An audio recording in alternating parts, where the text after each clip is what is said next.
Hello बच्चों, good morning. मैं अभिषेक आप सभी का अपने परिवार हैप्पी मैथ स्टडी में हार्दिक स्वागत करता हूं। देखिए बच्चों, क्लास 10th वाले हम लोग पढ़ रहे हैं द्विघात समीकरण। चलिए देखिए, द्विघात समीकरण में प्रश्नावली 4.2 का क्वेश्चन नंबर 2 तक बच्चों हम लोग पढ़ चुके हैं। चलिए आज शुरुआत करेंगे क्वेश्चन नंबर 3 से। चलिए शुरुआत करते हैं। क्वेश्चन नंबर 3 शुरू करेंगे। तीसरा, इसमें क्या करना है देख लेते हैं एक बार। केवल समीकरण के रूप में निरूपित करना है। लिखित समीकरण दिया है, हम लोगों को समीकरण बना के छोड़ देना है, उसको सॉल्व नहीं करना। यह हमारा है द्विघात समीकरण। चलिए देखते हैं। एक रेलगाड़ी 480 किलोमीटर की दूरी, चलिए क्वेश्चन देखते हैं। एक रेलगाड़ी 480 किलोमीटर की दूरी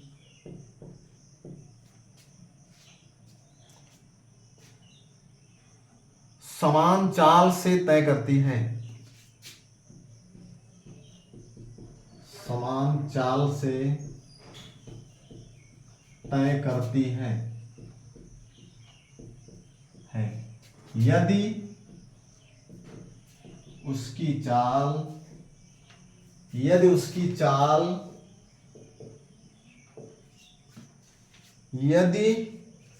चाल 8 किलोमीटर प्रति घंटा कम होती, 8 किलोमीटर प्रति घंटा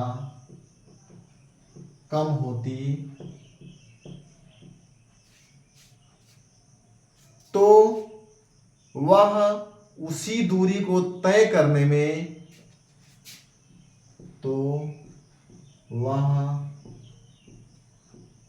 उसी दूरी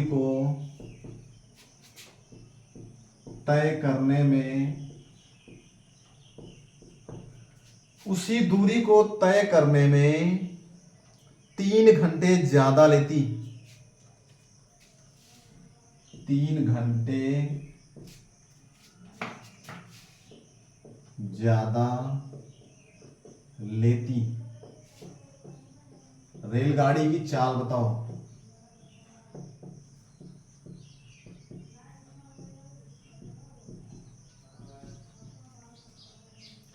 चलिए बच्चों क्वेश्चन देखते हैं। क्वेश्चन हम लिख दिए, अब आप लोग समझिए क्वेश्चन में क्या बोले हैं। चलिए देखते हैं। एक रेलगाड़ी 480 किलोमीटर की दूरी समान चाल से तय करती है। यदि उसकी चाल 8 किलोमीटर प्रति घंटा कम होती। ध्यान दीजिए, जब उसकी चाल 8 किलोमीटर प्रति घंटा कम हो जाएगी तो क्या होगा, तो उसी दूरी को, यानी कि यही 480 किलोमीटर तय करने में 3 घंटे ज्यादा लेती है। अब ध्यान दीजिए, कोई गाड़ी है, कोई रेलगाड़ी है, वो अपनी चाल से चल रही है, समान चाल से। ध्यान दीजिए, फिर अगर उसकी चाल कम कर दी जाए तो पक्का जान लीजिए जब चाल कम करेंगे तो समय ज्यादा लगेगा। ये तो 100% श्योर है। ध्यान रखिए, जब चाल कम करेंगे तो समय ज्यादा लगेगा। ध्यान दीजिएगा, चाल और समय ध्यान रखिए अच्छी तरह से। अगर दूरी बराबर हो, ध्यान रखिए, अगर दूरी बराबर हो तो चाल और समय एक दूसरे के व्युत्क्रमानुपाती होते हैं। जब चाल बढ़ेगी तो समय घटेगा, समय बढ़ेगा तो चाल घटेगी। ध्यान दीजिएगा, चाल घटेगा तो समय बढ़ेगा और समय घटेगा तो चाल बढ़ेगी। समझने का प्रयास करिए। चाल और समय, अगर दूरी समान हो तो चाल और समय एक दूसरे के अपोजिट होते हैं, एक दूसरे के उल्टे होते हैं। देखिए, आप लोग कहीं साइकिल से जा रहे हैं या गाड़ी से जा रहे हैं, चाल बढ़ाइए, समय कम लगेगा। अगर समय ज्यादा लगाना हो तो चाल धीमी कर दीजिए। तो चाल और समय एक दूसरे का अपोजिट होता है, एक दूसरे के व्युत्क्रमानुपाती होते हैं, यानी उल्टा होता है एक दूसरे का। चाल बढ़ेगा तो समय घटेगा, समय बढ़ेगा तो चाल घटेगी। देखिए, अब रेलगाड़ी की चाल बताओ। चाल हम x मान लेते हैं। माना रेलगाड़ी की चाल बराबर x किलोमीटर प्रति घंटा। चलिए मान लिया हमने, चाल हम लोगों ने मान लिया और दूरी हम लोग को दिया गया है। दूरी क्या दिया गया है? 480 किलोमीटर। देखिए बच्चों समझिए, चाल हमने मान लिया, दूरी हमें दिया गया है। चलिए हम समय निकाल लेते हैं। समय बराबर होता है दूरी बटा चाल।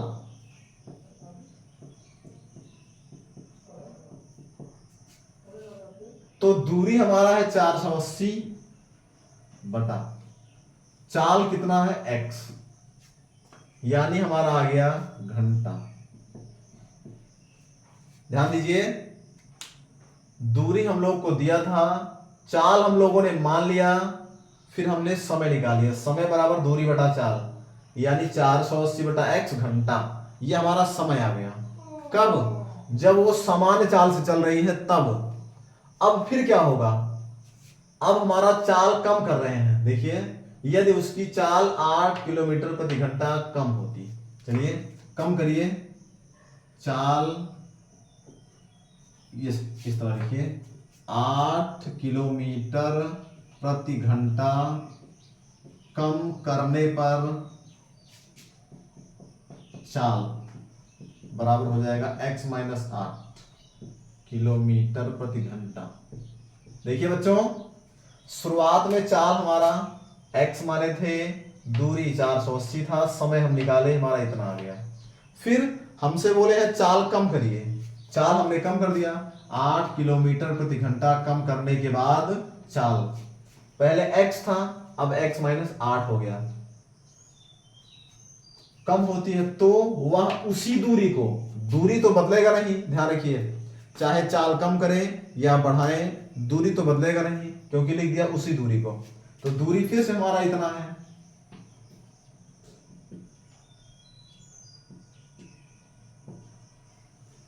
दूरी हमारा इतना ही है। फिर से समय निकाल लीजिए, समय बराबर दूरी बटा चाल। अब दूरी तो 480 है, ये तो बदलना नहीं है, लेकिन समय चेंज कर दिया है। पहले वो चाल चेंज कर दिया है। पहले चाल x थी, अब 8 किलोमीटर प्रति घंटा कम हो गई है, x माइनस। चलिए देखिए, अब हमसे बोले हैं जब चाल कम करेंगे तो समय क्या लगेगा? ज्यादा लगेगा, 3 घंटे। ध्यान रखिएगा, पहले से 3 घंटे ज्यादा समय लगेगा। अब ये वाला नया समय है, नया जो समय लगेगा, ध्यान रखिएगा, चाल कम करने पर जो नया समय लगेगा वो पहले समय से 3 घंटे ज्यादा लगेगा। यही है प्रश्नानुसार।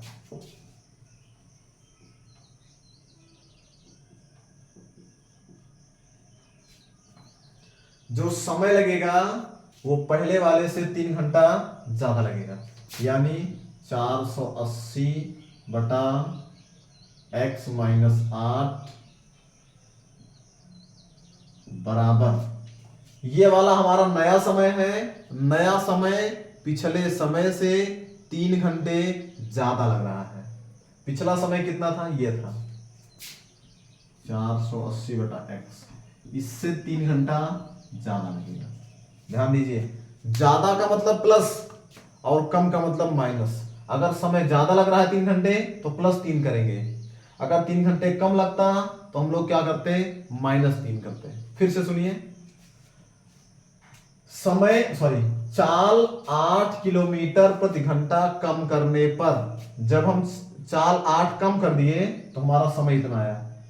8 कम करने के बाद जो समय लगेगा वो समय पहले वाले समय से 3 घंटे ज्यादा लगेगा। यही हमसे बोले हैं। चलिए पक्षांतर कर लेते हैं। 480 अपान x माइनस 8 माइनस 480 बटा x बराबर 3। इसका बसगुणा कर दिया जाए इधर से, 480x माइनस, इसका करेंगे इधर, ध्यान दीजिए, इसका इधर करेंगे माइनस 480x फिर 480 से 8 में करेंगे, माइनस कितना हो जाएगा ये 480 से 8 में, 8 शून्य शून्य, 8 अठाई 64 के 4 हासिल आया 6, 8 चौक 32 6 38, 3840 बटा नीचे x माइनस 8x बराबर 3। देखिए नीचे वाला x स्क्वायर माइनस 8x, इसका हम बचगुणा करके हर बराबर कर रहे हैं, ध्यान रखिए। फिर ये यहां से यहां तक ये अलग है 480x, देखिए ये माइनस बीच में लगा था इसलिए हम इसको ब्रैकेट में लिखे इधर वाला, क्योंकि माइनस होता है तो बाद वाले का चिन्ह बदलता है। माइनस 480x, ये चिन्ह बदलेगा प्लस हो जाएगा, प्लस 3840 बटा एक्स स्क्वायर माइनस 8x बराबर 3। ये 480 प्लस x, ये माइनस, ये दोनों कैंसिल। अब आप लोग करिए बचगुणा कर लीजिए बटा 1 करके, इधर का इधर से, इधर का इधर से, 3 से करेंगे इधर 3x स्क्वायर माइनस 3 अठे 24x बराबर 1 से करेंगे इसमें 3840। अब देखिए अगर ये 3 से कट जाए, 3 का नाम 3, 3 दूनी 6, 2 24, 3 अठे कट जाएगा, पक्षांतर करके 3 काम ले लीजिए, 3x square minus 24x minus 3840 equal to 0। इसका पक्षांतर किए हैं। अब 3 से पूरे में भाग दे दीजिए, 3 से भाग देने पर पूरे में तो हो जाएगा x स्क्वायर माइनस 8x, 3 अठे 24, 8x माइनस 3 एक नाम 3, ये बन जाएगा 8, 3 दूनी 6, बन गया 24, 3 अठे 24, 0 बराबर 0। X square minus 8x minus 1280 बराबर 0, यही हमारा उत्तर हो जाएगा। हम लोगों को समीकरण बना के छोड़ देना है, सॉल्व नहीं करना है। चलिए देखिए ये हमारा हो जाएगा x square minus 8x minus 1280 बराबर 0। ये हमारा हो गया बच्चों क्वेश्चन नंबर 3, तीसरा हमारा हो गया। आप लोग समीकरण बनाना सीखिए, समीकरण बना लेंगे तो 100% सॉल्व कर लेंगे। बनाना सीखिए पहले, फिर देखते हैं। चलिए इसके बाद में क्वेश्चन नंबर 4 पे आते हैं, चौथा क्वेश्चन। तीसरा आप लोग समीकरण बना लीजिएगा, बाकी अगर आप लोगों से सॉल्व करने के लिए बोले तो गुणनखंड करके इसको सॉल्व कर लीजिए। 1280 का खंड घटाने पे 8 बचना चाहिए और गुणा करने पे 1280 सॉल्व कीजिएगा आप लोग। वैसे यहीं तक छोड़ देना है हम लोगों को। आगे देखिए अगला क्वेश्चन।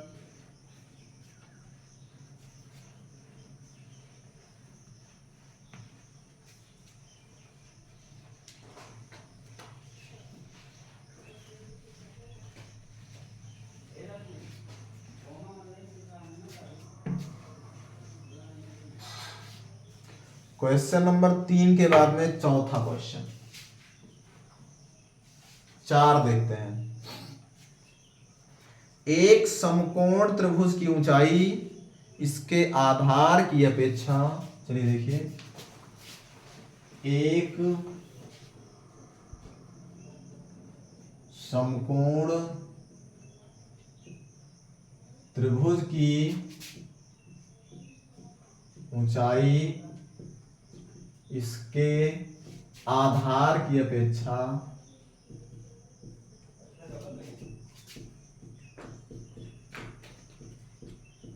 एक समकोण त्रिभुज की ऊंचाई इसके आधार की अपेक्षा 7 सेंटीमीटर कम है। 7 सेंटीमीटर कम है, 7 सेंटीमीटर कम है। यदि कर्ण की लंबाई 13 सेंटीमीटर हो यदि कर्ण की लंबाई 13 सेंटीमीटर हो, यदि कर्ण की लंबाई 13 सेंटीमीटर हो तो त्रिभुज के आधार को ज्ञात करने के लिए, तो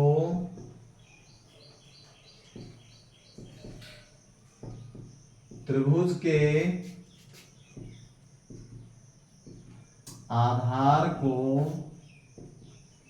ज्ञात करने के लिए समीकरण बनाइए। चलिए क्वेश्चन देखिए बच्चों, एक चीज ध्यान दीजिए, आप लोग लिखित समीकरण में बिल्कुल भी जल्दबाजी मत कीजिएगा। हो सकता है एक दिन में 2 क्वेश्चन या 3 क्वेश्चन ही बता पाए, लेकिन ध्यान रखिएगा आप लोग इसको सही से समझने का प्रयास कीजिएगा। लिखित समीकरण बनाना थोड़ा सा जटिल होता है, अगर आप लोग बनाना सीख जाएंगे तो क्वेश्चन तो खुद ही सॉल्व कर लेंगे। तो देखिए आप लोग जल्दबाजी मत करिएगा, हो सकता है किसी दिन 2 ही 3 सवाल क्वेश्चन लगा पाए, या हो सकता है 4-5 क्वेश्चन हो जाए। तो आप लोग बिल्कुल जल्दी में मत रहिएगा, समझने का प्रयास कीजिएगा। इसीलिए हम बहुत ही आराम से लिखित समीकरण जो पिछले वाले चैप्टर में था, रैखिक समीकरण, उसको भी बहुत आराम से बताए थे सहूलियत के साथ, और इसको भी बता रहे बहुत ही आराम से। अब देखिए बच्चों, एक समकोण त्रिभुज की, चलिए एक समकोण त्रिभुज पहले बनाया जाए।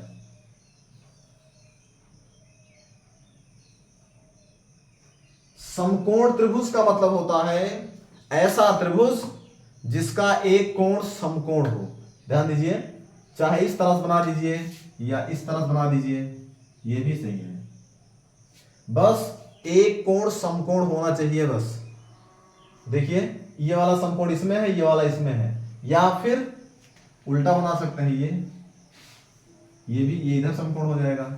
कुल मिला के समझ लीजिए बात यही है, ऐसा त्रिभुज जिसका एक कोण समकोण हो यानी 90 अंश हो, समकोण त्रिभुज कहलाता है। आपकी मर्जी, आप चाहे जैसे बनाइए, एक कोण समकोण बनाना पड़ेगा बस। चलिए अब आगे देखते हैं।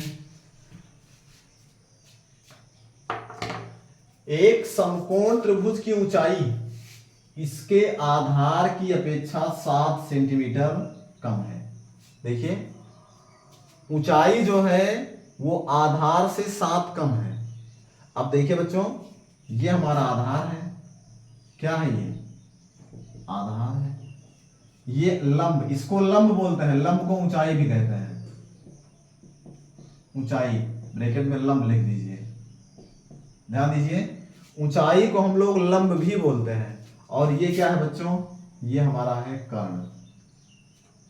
ध्यान दीजिए, समकोण त्रिभुज में 3 भुजाएं होती हैं, आधार, लंब और कर्ण। लंब को ऊंचाई भी कहते हैं। देखिए ये ऊंचाई है। आप देखिए एक समकोण त्रिभुज की ऊंचाई इसके आधार की अपेक्षा 7 सेंटीमीटर कम है। ऊंचाई जो है वो आधार से कितना कम है? 7 कम है। चलिए अगर हम लोगों को आधार मिल जाए तो ऊंचाई अपने आप 7 कम मिल जाएगी। चलिए मान लेते हैं, माना समकोण त्रिभुज का आधार बराबर x सेंटीमीटर। आधार को x मान लीजिए, चलिए x मान लेते हैं। तो हमसे बोले हैं क्वेश्चन में ऊंचाई इसके आधार की अपेक्षा 7 कम है। अगर आधार को x मान लिए तो ऊंचाई हो जाएगी x माइनस 7। ध्यान दीजिएगा, तो ऊंचाई हमारी क्या बन जाएगी? x minus 7 centimetre. ध्यान रखिए, इसको x सेंटीमीटर मान लिए तो ऊंचाई हो जाएगी x माइनस 7 सेंटीमीटर। चलिए देखिए, क्योंकि क्वेश्चन में एकदम साफ साफ लिखा है, स्पष्ट, आधार की अपेक्षा 7 सेंटीमीटर कम है ऊंचाई, आधार x, ऊंचाई x माइनस 7। फिर यदि कर्ण की लंबाई 13 सेंटीमीटर हो, कर्ण हमारा कितना दिया गया है 13 सेंटीमीटर, कर्ण को हम लिख दिए 13 सेंटीमीटर। कर्ण क्या दिया है हमारा बच्चों 13 सेंटीमीटर। अब देखिए आधार मिल गया, लंब मिल गया, कर्ण मिल गया। अब आप लोग एक चीज जानते हैं पाइथागोरस प्रमेय। पाइथागोरस प्रमेय सारे बच्चे जानते हैं, हो सकता है आप लोग 6, 7, 8 से ही पढ़ते आए हो, या ना जानते हो तो 9 में पढ़े होंगे आप लोग, 9th में, या अगर नहीं भी जानते हैं तब भी जान लीजिए पाइथागोरस प्रमेय क्या होता है।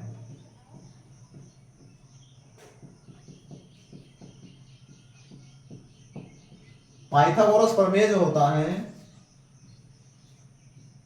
कर्ण का वर्ग बराबर आधार का वर्ग प्लस लंब का वर्ग। कर्ण का वर्ग बराबर होता है आधार का वर्ग प्लस लंब का वर्ग। अब आप लोग समझिए, देखिए एक प्रमेय होती है, ध्यान दीजिएगा, हो सकता है आप लोग के जो आप लोग का चैप्टर त्रिभुज दिया गया है उसमें कहीं दिया हो। एक प्रमेय होती है, ध्यान दीजिए, कर्ण पर बना वर्ग, कर्ण पर बना वर्ग शेष दोनों भुजाओं पर, शेष का मतलब ये भुजा और ये भुजा जो बच रही है, कर्ण पर बना वर्ग शेष दोनों भुजाओं पर बने वर्गों के योग के बराबर होता है। ये बात आप लोग ध्यान रखिएगा, कर्ण पर बना वर्ग शेष दोनों भुजाओं पर बने वर्गों के योग के बराबर होता है। ये हमारा है पाइथागोरस प्रमेय। तो चलिए देखिए, इसी में मान रख दीजिए आप लोग, कर्ण का मान 13 का वर्ग बराबर आधार का मान x स्क्वायर प्लस लंब का मान x माइनस 7 का स्क्वायर, x माइनस 7 का स्क्वायर। चलिए हल करते हैं। 13 का वर्ग 169 equal to x square plus, इसमें a माइनस बी का होल स्क्वायर लगा दीजिए, इसमें a माइनस बी का whole square, a square plus b square minus 2ab, ये होता है a माइनस बी का whole square, a square plus b square minus 2ab। ये a का मान है, ये b का मान है। आगे सॉल्व करिए, 169 equal to x square plus, sorry ये देखिए x square 2x square plus 7 49 minus 7 दूनी 14x। अब सबको एक तरफ कर लीजिए, सारे का पक्षांतर एक तरफ, यानी 169 का पक्षांतर कर लीजिए, इधर बचेगा 0 बराबर 2x square plus 49 minus 14x। अब ये इसका पक्षांतर करेंगे माइनस 169। अब देखिए इसको लिख लीजिए 2x स्क्वायर और माइनस 14x लिख लीजिए। ये दोनों सजातीय पद हैं, घटेगा तो कितना बचेगा 19, 9 में से 9 गया 0, हासिल बचा, ये बन गया 16, 6 में से 4 गया 2, 120 बचेगा बराबर 0। अब देखिए 2 से भाग दे दीजिए पूरे में, 2 देखिए सब में कॉमन है, 2 से भाग देने पर एक्स स्क्वायर माइनस 7x और माइनस 60, यही हमारा उत्तर हो जाएगा। X square minus 7x minus 60 equal to 0, बराबर में 0 भी है। X square minus 7x minus 60 बराबर 0। चलिए बच्चों, क्वेश्चन नंबर 4 तक आप लोग को बताए, क्वेश्चन नंबर 3 और क्वेश्चन नंबर 4। केवल 2 क्वेश्चन हो पाया आज। चलिए अगली क्लास में ये हमारा खत्म हो जाएगा। 5, 6, 7 अभी 3 क्वेश्चन है, 5वां, 6वां और 7वां। चलिए ये तीनों क्वेश्चन हम लोग पढ़ेंगे अगली क्लास में। बच्चों आप लोग वीडियो को लाइक कीजिएगा, शेयर कीजिएगा और हमारा चैनल सब्सक्राइब जरूर कीजिएगा। तब तक के लिए आप लोग खुश रहिए, मस्त रहिए। जय हिंद।